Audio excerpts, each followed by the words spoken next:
Ahing nung soiba uriray amuk hana mit uisinkhidre khalai nupi macha oiba onthokna tolida karamba kanda amuktang unaba phangadage haina Ningombam mi adu makhongna thongna laklabada puningda ningba wa amatasu haidokpa ngamhaude hojikti amuk hana unaba phanglaroi matung insi haibasu pangal sonbi oibana ngamdredo pamubana khankiba wakhal mata adunadi mirei bakta lairingaida laibak thibi bu kaubiragani haiba sida singnaba leite ikai thiba nahak asi onthokna tamthida minadi ikai thiba nangbu nupi macha oiba singi leitengni haine aigi thamoida wamai sakpukumna sakliba awaba sigi maramdi ikaiba nangniko wakhal pumnamak sitawna mittagi sintharakpa pina mon adu pungchot chotkhre phamung adu tingkhanggi mathakta hippagumna nungaikhidre nungsigi maisakna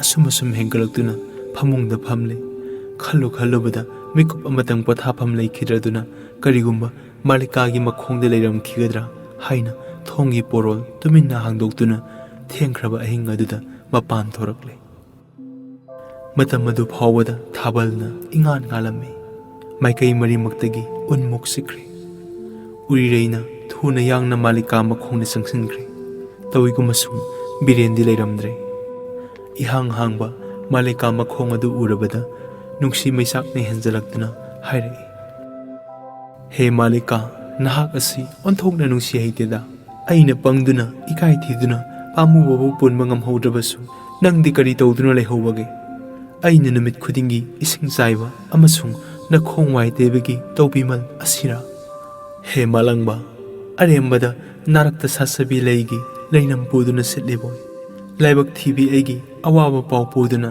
pamubagi mafamda amuktang susiluba asi haiduna urireina laimai thakta ona thoina leirambadagi losing taraktuna karigumba mama mapana khangkhrabadi haina hekhalakpada awaba kharadang koktuna imungda amuk sangsankre ikaiba nangi pangal asisu kalida nidra kobi lairembina pikup amatabu pathanba ngamdraba awaba se ikaiba nangna mayek sengna tahalleko urireina mukhalai nong tabo ngalabadi nupi macha oibagi ikaibu punamak hondoktuna pamubabu amuktang yangjahoge asa si tawduna nonganba ngairakle phare ikaiba nahaka nungsi maisaka nakhoi anigi marakta kanana pangal kanbagi aikhoi sieng horase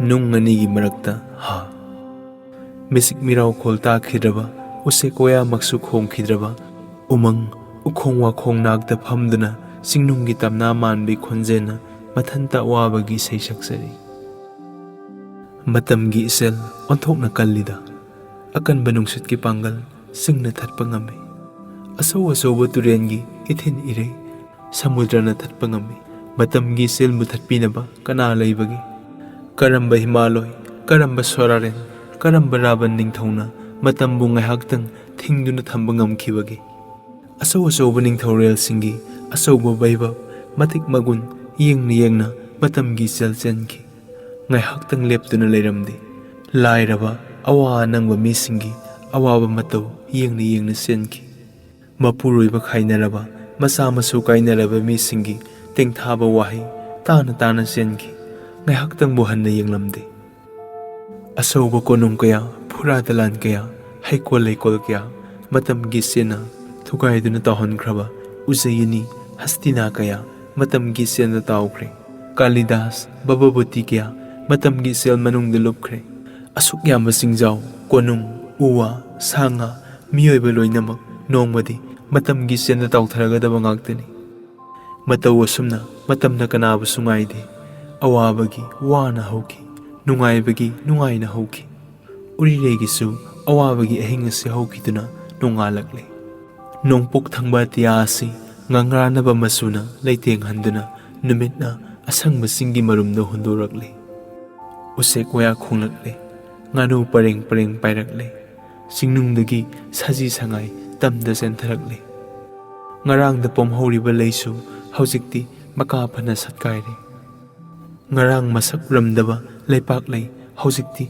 leimai thakta nemna satkaire jiba pumnamak pukning maka lamiba amasung mahousagi ningthijaba asi uduna miyoibagi pukningsu yamna nungai. Adudasu natana ayuk anganbada uri warigi anauba mayol chongbagumna miyoibagi pukningdasu anauba asa mayol chongi. Adugumba asagi mayolga loinana urirei famungdagi yahaurakle. Urireina haugalakpa ubada mamana hairai. Isadi mamit mamai pompomiduna kari taurabage. Wafam asida urireina kari khumlakani. Pamubagidamak wabana ahing nongsoiba kaptuna lairure.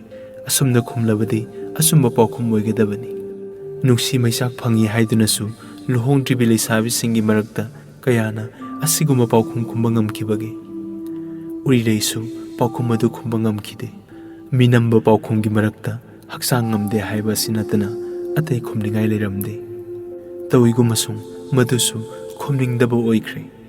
Maram asina tumina leiba natana urireigi upai leikidre. He ikaiba nangi langna kuppa hauraklaboido. Amaromda nungsi maisakna urireigi lakanungda pothaba leitana sakpa haurakle.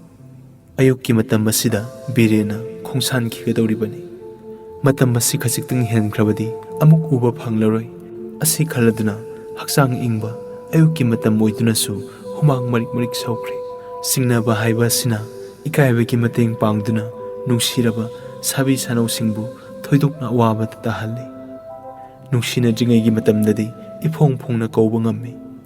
Taramna hai amatang lei matang piba ngamme. Nungsinaraba matungdadi hek kaugadabada mina takhagabra haina singnare. Pot amatang pibada mina ukhigadra haina singnare. Maram asina urireigi pukningda singnaba pokladuna khalai. Nupi masa oiba aina karamna ithanda sasiba. Urirei thong hangtokpa ngamkhidre. Matam madumakti mapa mama animak urireigi manakta amata leitre.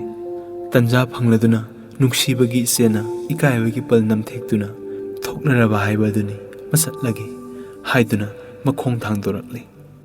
Lamjawda mi hangkat handa satpa urakle. Adu urabada khongthang amuk lepkhre. Lambi ahangbada nupi masa oiba mahakna mathanta leiba adusu amuk singnarakle. Upai leitraduna haibong singlomda mamai onkre. Matam adumakti birene direne amasung thindorakpa marup mapang mayamga loinaduna jatra tawkre. Haibong sing asi mahausana asikwa mafam amani. Sing asigi singdonda kakhatuna marup mapanga loinana thapna satliba birenbu singna yengjarai. Atatpa leitana mittagi pisintarakpana birenbu tasengna uba phangkidre. Adugi mathakta leisin nongphaina pana kupsankibana maseng marang urakle. Birendi atatpa leitabанina khara adum lapthokre.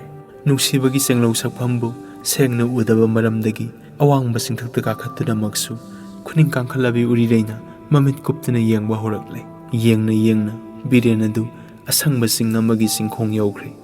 Urirei nungsa mapi phuina holakle. Maigi kundada songthabagumna ngaihakta pothapam leikidre. Urirei adu pukninggi maisak pukningda phomduna thamba ngamlaktre.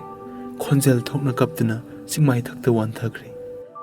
He khaina maisak ahingna thenglakaba mina siklaklaba thabanna pharaba matamda amadi leisuna ningthina satkairaba leikol manungda amadi misik mirau khol tadraba umang manungda nahakna narei lising ama tingthoktuna khaina maisak phanglabi sabi sanau singi thamoi thugaiduna isuppi tawigumasung ikaibana khudum chaliba lamdamgi manungdadi nahakna sangba ngamde.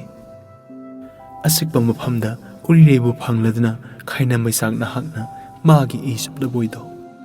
He ikai thiba mina yamna silaba maphamda ikai khumnaba mi singa leiminaringaida ikaiba nangi langna mi adugi mamaida kupsille. Achikpa lamdamdadi ikaiba nangna sangba ngamde. Ngaihak wantharuraga lausing tarakladuna urireina amuk hanna birenbu yenglakpadadi uba phangkhidre. Loibi sing amana nungsi haitraba hingsabagi matawgumna nungsigi mityeng adu thadattuna birenbu khanjinkre. Asai makhai birensu thindorakpa marup mapanga loinana satminarami. Haujikti makhoi mayamsu leihorage haiduna bidai launarakle. Birendra Singhaga, Direndra Singhaga, Makoy Anita Mangaya Hore. Mathang sina Sangsilaktuna, Satra Nisina, Manipur Gingam Kay de Lairiba, Awang Singi Singdonda, Kakatuna, Puna Pongi Marai Bapu, Amukta Yang Terai. Awang Madigi Tab the Yang Terakbugi, Nungshiba Drisane. Mahusa Marai Baktagi, Mapal Totabagi, Marai Bapu Nungsibani. Singtak Adugi, Mahusagi Nungshiba Drisane. Pumna Magasigi Matakta, Magi Tamoibu, Marai Bak no Hundok Lamba Sina, Satra Nisigi Putninda, Ngam Kailitana Wawa Boki, Asina Kaiteni, Asina Tureni, Asina Aigilay Pamni Haiduna, Mahi Mahi, Kudom Bitinduna Yang Narakle. Ahan Bada Birena, Nomaizing Urubada, Uriregi Maramda, Mahakna Waki Punamak Nixingduna, Lambam Damna Lehurabi Uriregi Damak, Mitagi Peace and Turkey, Adadagi, Haybong Sing Urakwa, Pukna Pamkansi Purakwa Sida, Uriregi Wabaga Loina Loinana, Maol Mol Kaladuna, Mitagi Sintarak Pupina, Pungso Sotkri. Direna Hanglay Itawi Bungo, Karamba Wanung Si Yauduna, Nang Kaplibage. Birena Kumlay Yumgi Ahalaman, Amadi, Inausing, Pisak Hundok Lamba, Kalubada, Nungsiduna Kaplibani. Tangai Sangna Magti, Uriregi Damakta, Birengi Pita Kibani. Direngi Pukning the So, Ikai Bakradang Poki, Asum Dona, Matang Sinasat Kiduna, Satra Niasi, Kalkata Yokri. Matho Sudraba Migi Punsi Haibasi, Toydokna Wabagi Masagni. Tawa Yauna, Magi Matholda Suduna, Pathaba Laitabana, Mia Dugi Pukninda, Awaba Wakana, Irai Laina Sangapungamdi. Birena Si, Mamana Basatra Taydagi Henduna, Maming Jatpa, Apaba Satra Moege Haina Ningba Maramdagi, Mathodo on Sinduna, Uriregi Wa, Karakaurakle. Satamdagi Matamda, Uriregi Ikai Thibana, Amadi, Birena Magi Pukning Kangdabana, Karadang Sauki Baduna, Urirebu, Karadang Kaubangamki. Maramasina, Urirebu Punko Kawangam Drabasu, Nungsi Maisang Adu, Hanagum the Kankidre.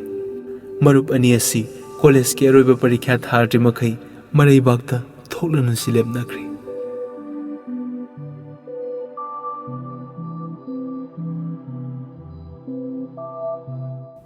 Yeng Tinaba Kanchipurgi Manungda, Inakun Banupa Malay, Magi Tangai Sengba Mamingdi, Dananjoy Singhakawi. Tawi Gumasung, Surakaran Ginumita, Napitana Magi Masamadu, Masing Tiduna Yengbada, Tara Marita Masui. Aduga, Makok Adu, Bas Dumbagumna, Sitek Naiduna, Maraibag Rom the Tonglaga, Lukamnum the Pai. Maram Masina, Mina Mabu, Masung Ahum Haibu Upadi as it honduna, Todone Kaikumne. Inakun Banatana, Nupasina, Lona Tobungum the Batabaksu, Todopolate. Migi Mayum May Taba, Ahing the Manai Masel Tadana, Migi Maral Matum, Lutoduna Loba, Asipunama, Magi Matoni. Nupa Sigi, Matik Sabo Magun Selaba, Masanupa Masulay. Magi Maming, Bubon Chandragowi. Tawigu Masung, Quaina di Mabu, Bubon, Aduga, Nupina Hasina di, Pubon Haina Kaunay. Pakhang Asibusu, Mamangayda, Nupi Singlingayda, Patak Singna Tengnagri. Maram Masina, Magi Taubangamba Magun Punamak, Ningtina Vernan Taudrabasu, Patak Singna Kangbiragani. Magun Senba Masa si Boklava Matungda, Dananjoy Singhabu Quaina, Bubon Mapa na Kangnaragle. Bubon Mapana, Uriregi, Masak Pazay Haibasi, Taduna, Amasung, Masa Bubona, Urirebu Pami Haibasi Kangladuna, Urirebu, Mamoege Haiduna, Mapa Mamada Hairi. Tawiku Masung, Magun Senba Mapa Masa Niasi, Kaya Samnaningdaduna, Uriregi Mapa Mamana, Pikidre. Madugi Sawana, Bubon Mapana Makoibu, Mang Nabatarakle. Yausangak ya Yausalak Labada, Lona, Manai Sing Taduna, Manai Sing Aduna, Yausang Koiban Pamasa Singimarak the Yeptuna, Ahing Tingzilak Labada, Urire Quigi Mayum, May Sururi. Mapa Mama, Amasung, Urire, Makoi Ohumgi Tawaidi, Usinasina Hinghowi. Tawigu Yum, Sangoi, Sangol, Pokai Pumnamakti, Ut Tumkre. Madudagi Hauduna, Uriregi Imungasi, no Monomagi Nang Thakre. Migi Selton Bana, Kwang Quakre. Mamay Tangdadi, Makoina Hodringi Mamangda, ꯁꯦꯜ ꯊꯧꯕ ꯃꯤꯅ ꯍꯥꯟꯅ ꯂꯥꯛꯇꯨꯅ ꯍꯧꯗꯣꯛꯄꯤꯔꯔꯦ꯫ ꯃꯔꯝ ꯑꯁꯤꯅ ꯌꯥꯝꯅ ꯅꯨꯡꯉꯥꯏꯇ꯭ꯔꯗꯨꯅ ꯎꯔꯤꯔꯩꯒꯤ ꯃꯄꯥ ꯑꯁꯤ ꯃꯤꯔꯩꯕꯥꯛꯇ ꯁꯦꯜ ꯇꯥꯟꯒꯦ ꯍꯥꯏꯗꯨꯅ ꯆꯠꯈ꯭ꯔꯦ꯫ ꯆꯍꯤ 3 ꯑꯣꯏꯈ꯭ꯔꯦ, ꯃꯥꯒꯤ ꯀꯔꯤꯒꯨꯝꯕ ꯄꯥꯎ ꯑꯃꯠꯇ ꯇꯥꯕ ꯂꯩꯈꯤꯗ꯭ꯔꯦ꯫ ꯅꯣꯡꯃꯗꯤ ꯇꯦꯂꯤꯒ꯭ꯔꯥꯝ ꯑꯃ ꯂꯥꯛꯇꯨꯅ ꯎꯔꯤꯔꯩꯒꯤ ꯃꯄꯥ ꯑꯁꯤ ꯂꯥꯡꯐꯩꯗ ꯁꯤꯈ꯭ꯔꯦ ꯍꯥꯏꯅ ꯈꯪꯍꯜꯂꯛꯏ꯫ ꯃꯃꯥ ꯃꯆꯥꯅ ꯑꯋꯥꯕꯒꯤ ꯃꯊꯛꯇ ꯑꯋꯥꯕꯒꯤ ꯄꯥꯎ ꯇꯥꯕꯗ ꯅꯣꯡ ꯈꯣꯡꯕꯒꯨꯝꯅ ꯀꯞꯈ꯭ꯔꯦ꯫ ꯃꯈꯣꯏꯒꯤ ꯈꯔꯗꯪ ꯂꯩꯖꯕ ꯄꯣꯠ ꯆꯩ, ꯀꯣꯜ ꯂꯤꯛ ꯂꯣꯏꯅ ꯌꯣꯟꯗꯨꯅ ꯁꯣꯔꯥꯠ ꯁꯣꯟꯈ꯭ꯔꯦ꯫ ꯕꯨꯕꯣꯟ ꯃꯄꯥ ꯃꯆꯥꯒꯤ ꯅꯨꯡꯉꯥꯏꯖꯕ ꯂꯣꯏꯔꯦ꯫ ꯑꯁꯥꯒꯤ ꯁꯨꯝꯍꯠꯄꯒꯤ ꯄꯥꯡꯒꯜ ꯑꯉꯛꯄꯒꯤ ꯃꯁꯛꯅꯤ꯫ ꯊꯥꯎꯃꯩꯒꯤ ꯃꯁꯛ ꯑꯣꯏꯔꯕ ꯑꯁꯥꯒꯤ ꯃꯨꯠꯂꯤ ꯃꯨꯠꯂꯤꯕ ꯃꯉꯥꯜ ꯑꯗꯨ ꯌꯦꯡꯗꯨꯅ ꯃꯤꯑꯣꯏꯕꯅ ꯑꯃꯝꯕ ꯁꯪꯁꯥꯔꯒꯤ ꯂꯝꯕꯦꯟꯗ ꯆꯠꯅꯔꯤꯕꯅꯤ꯫ ꯑꯁꯥꯅ ꯅꯣꯛꯃꯤ ꯅꯣꯛꯃꯤ ꯇꯧꯗꯨꯅ ꯃꯤꯑꯣꯏꯕꯒꯤ ꯄꯨꯛꯅꯤꯡ ꯁꯨꯝꯍꯠꯇ꯭ꯔꯕꯗꯤ ꯁꯪꯁꯥꯔꯗ ꯃꯤꯑꯣꯏꯕꯒꯤ ꯑꯋꯥꯕꯁꯤ ꯌꯥꯝꯅ ꯍꯦꯟꯒꯗꯕꯅꯤ꯫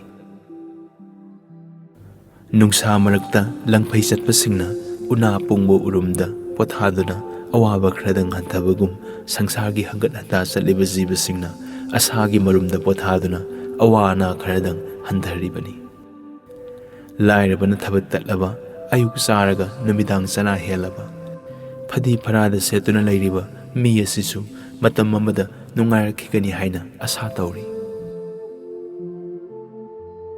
ꯑꯅꯥꯕꯒꯤ ꯃꯩꯆꯥꯛꯅ ꯑꯍꯤꯡ ꯅꯨꯡꯊꯤꯜ ꯂꯥꯎ ꯈꯣꯡꯗꯨꯅꯇ ꯂꯩꯕ, ꯁꯔꯨꯗ ꯎꯟꯁꯥꯇꯅ ꯀꯨꯞꯂꯕ ꯑꯅꯥꯕ ꯑꯁꯤꯁꯨ ꯃꯄꯥꯡꯒꯜ ꯀꯜꯂꯛꯈꯤꯒꯅꯤ ꯍꯥꯏꯅ ꯑꯁꯥ ꯇꯧꯔꯤ꯫ ꯃꯆꯥ ꯄꯣꯛꯇꯗꯨꯅ ꯃꯆꯥꯒꯤ ꯅꯣꯛꯈꯦꯕ ꯀꯨꯝꯍꯩ ꯎꯕ ꯐꯪꯗ꯭ꯔꯕ ꯅꯨꯄꯥ ꯅꯨꯄꯤ ꯑꯁꯤꯁꯨ ꯃꯆꯥ ꯄꯣꯛꯂꯛꯈꯤꯒꯅꯤ ꯍꯥꯏꯅ ꯑꯁꯥ ꯇꯧꯔꯤ꯫ ꯑꯁꯥ ꯍꯥꯏꯕ ꯑꯁꯤ ꯄꯥꯝꯕꯤꯒꯤ ꯑꯅꯧꯕ ꯌꯦꯅꯤꯡꯒ ꯑꯝꯍꯥꯅꯤ꯫ ꯑꯃꯨꯛꯇꯪ ꯊꯥꯗꯠꯈ꯭ꯔꯒ ꯃꯗꯨ ꯃꯔꯨ ꯐꯪꯅ ꯃꯥꯡꯈꯤꯗꯦ꯫ ꯑꯇꯣꯞꯄ ꯃꯌꯣꯜ ꯑꯃ ꯏꯅꯧ ꯅꯧꯅ ꯑꯃꯨꯛ ꯆꯣꯡꯂꯛꯏ꯫ ꯑꯍꯥꯟꯕꯒꯤ ꯃꯌꯣꯜ ꯑꯗꯨ ꯑꯃꯨꯛꯇꯪ ꯊꯥꯗꯠꯂꯒ ꯑꯗꯨꯝ ꯀꯪꯈꯤꯕ ꯊꯣꯛꯂꯕꯗꯤ ꯅꯨꯡꯁꯤꯔꯕ ꯃꯆꯥ ꯃꯆꯥ ꯑꯗꯨꯗ ꯌꯦꯡꯗꯨꯅ ꯃꯤꯑꯣꯏꯕꯅ ꯑꯁꯥꯒꯤ ꯂꯩꯀꯣꯜ ꯀꯌꯥ ꯁꯦꯝꯅꯔꯤꯕ ꯑꯗꯨꯒꯨꯝꯕ ꯃꯆꯥ ꯑꯗꯨꯅ ꯁꯤꯈꯤꯕꯗ ꯃꯃꯥ ꯃꯄꯥꯒꯤ ꯃꯊ꯭ꯋꯥꯏ ꯍꯤꯡꯕ ꯉꯝꯂꯣꯏꯗꯕꯅꯤ꯫ ꯑꯁꯥꯒꯤ ꯑꯅꯧꯕ ꯃꯌꯣꯜ ꯆꯣꯡꯂꯛꯄꯒꯤ ꯃꯇꯨꯡ ꯏꯟꯅ ꯃꯇꯝꯒꯤ ꯏꯆꯦꯜꯗ ꯑꯋꯥ ꯑꯅꯪꯕ ꯋꯥꯈꯜꯒꯤ ꯁꯔꯨꯛ ꯈꯔꯗꯪ ꯇꯥꯎꯈꯤꯕ ꯃꯔꯝꯅ ꯃꯤꯑꯣꯏꯕꯅ ꯃꯇꯝ ꯀꯨꯏꯅ ꯄꯨꯛꯅꯤꯡ ꯋꯥꯗꯨꯅꯇ ꯂꯩꯇꯦ꯫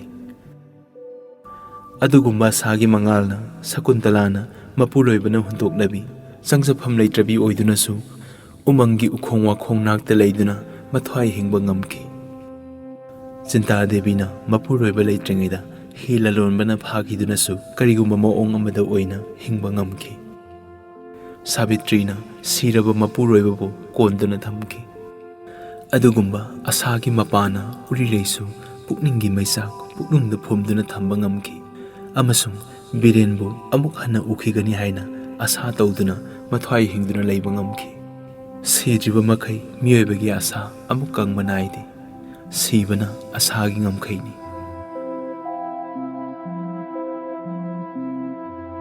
ꯀꯥꯟꯆꯤ ꯀꯣꯀꯤꯜ ꯋꯥꯔꯛꯇ ꯄꯥꯟꯕ ꯇꯌꯥꯜꯂ, ꯂꯩꯈꯣꯛꯇ ꯌꯦꯠꯄ ꯇꯤꯡꯈꯪꯂ, ꯑꯃꯨꯟꯕ ꯍꯩꯗ ꯆꯪꯕ ꯇꯤꯜꯂ, ꯑꯊꯦꯡꯕꯗ ꯈꯣꯡꯕ ꯀꯣꯀꯤꯜꯂ,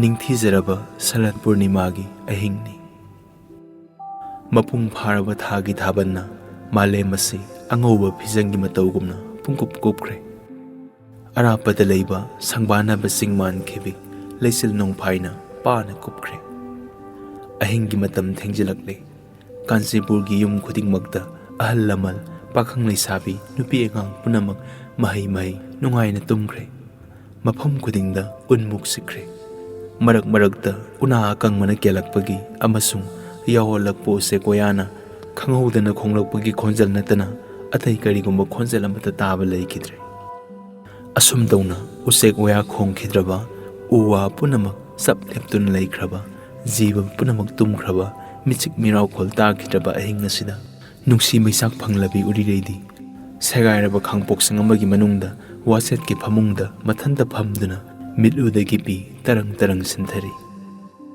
ꯊꯦꯡꯂꯕ ꯑꯍꯤꯡ ꯑꯗꯨꯗ ꯄꯥꯛ ꯆꯥꯎꯔꯕ ꯑꯇꯤꯌꯥꯗ ꯊꯥ ꯀꯧꯕ ꯂꯥꯏꯅ ꯁꯤꯛꯅ ꯃꯊꯟꯇ ꯊꯣꯛꯇꯨꯅ ꯂꯥꯏꯕꯛ ꯊꯤꯕꯤ ꯑꯁꯤꯒꯤꯗꯃꯛ ꯑꯋꯥꯕ ꯐꯣꯡꯗꯣꯛꯂꯤ ꯃꯥꯜꯂꯦ꯫ ꯐꯛꯂꯥꯡꯒꯤ ꯑꯍꯣꯕꯗ ꯊꯥꯒꯤ ꯃꯉꯥꯜ ꯆꯪꯗꯨꯅ ꯄꯤꯅ ꯆꯣꯠꯂꯕ ꯈꯖꯥꯏ ꯑꯅꯤ ꯑꯗꯨ ꯄꯨꯡꯂꯪ ꯂꯪꯈ꯭ꯔꯦ꯫ ꯀꯔꯝꯕ ꯃꯇꯝꯗ ꯕꯤꯔꯦꯟꯕꯨ ꯎꯕ ꯐꯪꯒꯗꯒꯦ ꯍꯥꯏꯕ ꯋꯥꯈꯜ ꯑꯁꯤꯗ ꯂꯨꯞꯇꯨꯅ ꯂꯩꯈ꯭ꯔꯦ꯫ ꯑꯃꯁꯨꯡ ꯃꯍꯥꯛꯀꯤ ꯊꯃꯣꯏ ꯂꯀꯥꯅꯨꯡꯗ ꯌꯦꯛꯇꯨꯅ ꯊꯝꯈ꯭ꯔꯕ ꯊꯦꯡꯈ꯭ꯔꯕ ꯑꯍꯤꯡꯗ ꯄꯨꯈ꯭ꯔꯤ ꯃꯄꯥꯟꯗ ꯍꯧꯔꯤꯕ ꯂꯩꯍꯥꯎ ꯄꯥꯝꯕꯤ ꯑꯁꯤꯗ ꯇꯣꯡꯗꯨꯅ ꯈꯣꯡꯕ ꯀꯣꯀꯤꯜ ꯑꯗꯨ ꯑꯩꯅꯤ ꯍꯥꯏꯅ ꯅꯤꯡꯕꯤꯌꯨ ꯍꯥꯏꯕ ꯕꯤꯔꯦꯟꯒꯤ ꯈꯥꯏꯅꯔꯝꯗꯥꯏꯒꯤ ꯑꯀꯣꯟꯕ ꯋꯥꯍꯩ ꯑꯗꯨ ꯍꯟꯅ ꯍꯟꯅ ꯅꯤꯡꯁꯤꯡꯕ ꯍꯧꯔꯛꯂꯦ꯫ ꯀꯣꯀꯤꯜ ꯍꯥꯏꯕ ꯑꯗꯨ ꯃꯄꯣꯛꯉꯩꯒꯤ ꯃꯁꯛ ꯎꯗ꯭ꯔꯤ, ꯃꯈꯣꯜ ꯀꯔꯝ ꯇꯧꯕ ꯑꯗꯨꯁꯨ ꯇꯥꯗ꯭ꯔꯤ꯫ ꯑꯗꯨꯝ ꯑꯣꯏꯅꯃꯛ ꯑꯈꯪꯕ ꯃꯤꯗ ꯀꯣꯀꯤꯜꯒꯤ ꯋꯥ ꯍꯪꯖꯕꯗ ꯃꯤꯅ ꯇꯥꯛꯄꯤꯕ ꯑꯗꯨꯒꯤ ꯃꯇꯨꯡ ꯏꯟꯅ ꯃꯁꯛ ꯃꯆꯨ ꯃꯈꯣꯜ ꯍꯟꯅ ꯍꯟꯅ ꯃꯄꯨꯛꯅꯤꯡꯗ ꯈꯟꯕ ꯍꯧꯔꯛꯂꯦ ꯑꯃꯁꯨꯡ ꯀꯣꯀꯤꯜ ꯍꯥꯏꯕ ꯎꯆꯦꯛ ꯑꯗꯨꯕꯨ ꯃꯄꯨꯛꯅꯤꯡꯗ ꯌꯥꯝꯅ ꯅꯨꯡꯁꯤꯈꯤ꯫ ꯀꯣꯀꯤꯜꯒꯤ ꯋꯥꯔꯤ ꯁꯥꯕꯅ ꯑꯋꯥꯕ ꯄꯣꯊꯥꯅꯕ ꯑꯣꯏꯔꯤ꯫ ꯃꯄꯨꯛꯅꯤꯡꯗ ꯍꯟꯅ ꯍꯟꯅ ꯈꯟꯕ ꯃꯔꯝꯗꯒꯤ ꯀꯣꯀꯤꯜꯒꯤ ꯁꯛꯐꯝ ꯈꯣꯟꯖꯦꯜ ꯃꯥꯒꯤ ꯊꯣꯞꯇ ꯆꯪꯈ꯭ꯔꯦ꯫ ꯃꯤꯠ ꯎꯏꯁꯟꯕꯗ ꯃꯃꯥꯡꯗ ꯍꯪꯒꯠ ꯍꯟꯗꯥ ꯄꯥꯏꯕꯒꯨꯝ ꯅꯤꯡꯂꯦ꯫